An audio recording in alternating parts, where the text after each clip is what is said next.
में यहाँ उपस्थित मुख्य अतिथि एवं मुख्य वक्ता श्रीमान आदरणीय प्राचार्य महोदय, आदरणीय श्रीमान आनंद सर, आदरणीय श्रीमान मंजित सर एवं मुख्य अतिथि के रूप में श्री सत्यम सर जी उपस्थित हुए हैं। सभी को सादर नमन और मेरे सहपाठियों सभी को जय हिंद। मैं Bhagwat Singh MA third semester तृतीय छमाही का छात्र हूँ। आज हम वीर बाल दिवस के उपलक्ष्य में यहाँ उपस्थित हुए हैं। पूरे साल में हम देखते हैं कि बच्चों के लिए एक दिन ही है 14 नवंबर, उसमें भी बहुत राजनीति है। 14 नवंबर को हम बाल दिवस मनाते हैं। हम देखते हैं कि उस दिन इसलिए 14 नवंबर को इसलिए हम बाल दिवस मनाते हैं। 14 नवंबर को चाचा नेहरू जी का जन्म दिवस है। वो बच्चों से प्रेम करते थे, इसीलिए बाल दिवस मनाया जाता है। लेकिन क्या वो बच्चों से रिलेटेड है, क्या बच्चों से संबंधित है? वह दिन वो उस दिन को हम बच्चों से संबंधित तो नहीं मान सकते, लेकिन जो वीर बाल दिवस है हम देखते हैं कि वह बच्चों से संबंधित है। बच्चों के बलिदान, उन छोटे बच्चों के बलिदान से संबंधित यह दिवस है। मैं अपेक्षा करता हूं कि हम इसी तरह हर वर्ष 26 दिसंबर को बाल दिवस के रूप में मनाने का प्रयास करें, जिससे कि उन वीर बलिदानों को हम स्मरण कर सकें, याद कर सकें। आगे मैं इस दिवस में जाने से पहले मैं कुछ इतिहास में जाना चाहूँगा। आज से 7000 वर्ष पहले जब श्री राम जी ने लंका पर अपनी विजय प्राप्त की तो लक्ष्मण जी ने कहा, हमें अयोध्या जाने की क्या जरूरत है, यहाँ इतना अच्छा स्वर्ण लंका है, यहाँ स्वर्ग की तरह हम लोग रहेंगे। तो राम जी ने उन्हें समझाया कि मातृभूमि और माँ से बढ़कर स्वर्ग नहीं होता है। हमको हमारी मातृभूमि और माँ से ही प्रेम करना चाहिए, वे ही स्वर्ग से बढ़कर हैं। तो मैं इस दिन पे आना चाहूँगा कि यह जो डे है, यह दिवस 1705 की यह बात है, जब गुरु गोविंद सिंह के चारों साहिबजादे के याद में बलिदान हम इस दिवस को मनाते हैं। हम आगे देखते हैं कि औरंगजेब ने आनंदपुर साहिब द्वार में जब कब्जा कर लिया था, तो उस समय ऐसा समय था कि धर्म परिवर्तन, जबरदस्ती धर्म परिवर्तन अत्याचार की जा रही थी भारतीय लोगों पे। तब गुरु गोविंद सिंह ने प्रण लिया कि मैं आनंदपुर साहिब द्वार गुरुद्वारा में उनको मुक्त कराऊंगा। तो उन्होंने आनंदपुर गुरुद्वारा साहिब में आक्रमण किया और वहाँ पे अपने कब्जा स्थापित किया। उसके बाद औरंगजेब को यह बात बताई गई तो यह बात उन्हें हजम नहीं हुई, कैसे कोई यहाँ कब्जा कर सकता है, उनको विश्वास नहीं हुआ। लेकिन जब उनके पास उनके आदमियों के लाशें जब आने लगी तो उनको लगा कि ये सही हो गया है। तो वह अपनी चालबाजी दिखाने के लिए एक प्रस्ताव दिया यह कि आप आनंदपुर साहिब द्वार को छोड़ दीजिए, हम अत्याचार बंद कर देंगे करके। तो गुरु गोविंद सिंह ने विचार किया।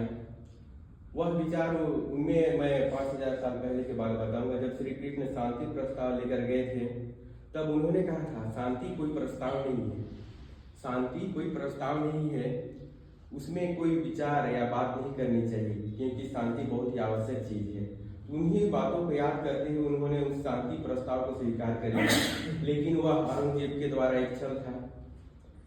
वे गुरुद्वारा साहिब को छोड़ दिए, लेकिन उनके छोड़ने के बाद उन पे हमला किया जाता है औरंगजेब के आदमियों के द्वारा। और युद्ध में सरसा नदी के पास युद्ध होती है। उस युद्ध में गुरु गोविंद सिंह और उनके दो बड़े पुत्र अजीत सिंह और जुझारू सिंह तो नदी को पार कर जाते हैं, लेकिन जो उनके छोटे पुत्र, उनकी माता श्री होती हैं जोरावर सिंह और फतेह सिंह, वे रास्ता भटक जाते हैं, मार्ग भटक जाते हैं। हम आगे उसमें देखते हैं कि जब वे मार्ग भटक जाते हैं, वनों में भटकते हैं भूखे प्यासे, उसके बाद उन्हें कोई देखता है और उनकी मुखबिरी कर देता है। वे औरंगजेब के सैनिकों को बता देते हैं और उन्हें पकड़ लिया जाता है। उन्हें पकड़ लिए जाने के बाद उन्हें ले जाया जाता है वहाँ कचहरी में, उन लोग के कचहरी में, नवाब सिंह की कचहरी में। वहाँ उनको 3 दिन और 2 रातों तक, ठंड भरी रातों में रखा जाता है, उन दोनों बालकों और उनकी दादी माँ को। जब हम देखते हैं कि वो बालक 3 दिन और 2 रात पूरी ठंड भरी से गुजार देते हैं, उसके बाद उन्हें फिर से कचहरी में लाया जाता है और उन्हें लालच दिया जाता है कि आपको धन धान्य आप जो चाहेंगे वो दिया जाएगा, आप धर्म परिवर्तन कर लें। उन्हें दबाव बनाया जाता है, फिर भी वे नहीं मानते हैं।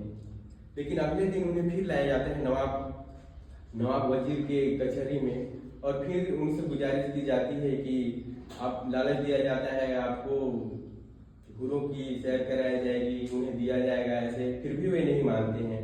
लेकिन उनके नहीं मानने के बाद वजीर सिंह ने उनको दीवार में चुनवाने का आदेश देता है। जब वे नहीं मानते हैं तो उन्हें दीवार में चुनवाने का आदेश देता है। जब दीवार में चुनाने की बारी आती है तो वे बोलते हैं कि हम अपने धर्म को छोड़कर इस्लाम धर्म नहीं कबूल करेंगे। तो आगे जब दीवार उनके घुटनों तक आ जाती है, तब घुटने दीवार में टच होने लगता है, स्पर्श होने लगता है, तब जोरावर सिंह बोलते हैं कि इस दीवार को सीधा बनाया जाए, क्योंकि यह दीवार जन्मों जन्मों तक रहेगी। तो उस समय उनके घुटनों को छीलकर उस दीवार को सीधी बनाई जाती है। और आगे हम देखते हैं कि जब फतेह सिंह के गर्दन तक जब दीवार आ जाती है तो फतेह सिंह बोलते हैं कि मेरे पहले जाने की वजह से आप टूट मत जाना और उनके बातों में मत आ जाना। इसमें हम देखते हैं कि उनके बातों उनके उस मासूम चेहरे को देखकर जोरावर सिंह के आंखों में आंसू आ जाते हैं। तो बोलते हैं कि आप टूट मत जाना करके फतेह सिंह बोलते हैं। और उस समय फतेह सिंह की उम्र 6 वर्ष थी और जोरावर सिंह की 9। हम उसमें आगे देखते हैं कि वे बोलते हैं कि मैं इसलिए मेरे आंखों में आंसू आए कि आप मेरे से छोटे हो और आप मेरे से पहले शहीद हो रहे हो और आपके बाद मैं शहीद होऊंगा करके मेरे आंखों में आंसू हैं, इस वजह से मेरे आंखों में आंसू हैं। इसी प्रकार उन दोनों को जिंदा दीवारों में चुनवा दिया जाता है और वे शहादत को प्राप्त हो जाते हैं। यह सुनकर उनकी जो दादी माँ होती है वो भी गुजर जाती है। तो इस दिन को हम इन्हीं 4 सपूतों, गुरु गोविंद सिंह के 4 सपूतों के दिवस के बलिदान के रूप में हम मनाते हैं, वीर बाल दिवस। और ये बाल दिवस जो है हमको मनाना चाहिए, प्रत्येक वर्ष इसी रूप में मनाना चाहिए और संख्या में भी हमको इसको मनाने की अपेक्षा की जानी चाहिए, क्योंकि यह जो बलिदान है यह देशभक्ति है। 6 से 9 वर्ष इस उम्र में हम पहली पढ़ते हैं 6 वर्ष में लगभग, और बताइए उस उम्र में वे अपने धर्म के लिए, अपने समाज के लिए, अपने देश के लिए अपने को न्यौछावर कर देते हैं। यह प्रेरणा हमें देते हैं कि हमें हमारे धर्म को, जिस भी धर्म के हैं, हम उनको नहीं छोड़ना चाहिए। उस समय वे बोलते हैं कि क्या वजीर खान को बोलते हैं, क्या हम इस्लाम कबूल कर लेंगे तो हम अमर हो जाएंगे, क्या हमारी मृत्यु नहीं होगी? हमारी मृत्यु से हम इस्लाम कबूल कर लेंगे फिर भी होगी, फिर भी हम अपना धर्म को क्यों छोड़ें जब हमको एक दिन मरना ही है। इसी के साथ मैं अपनी वाणी को विराम देता हूँ। आपको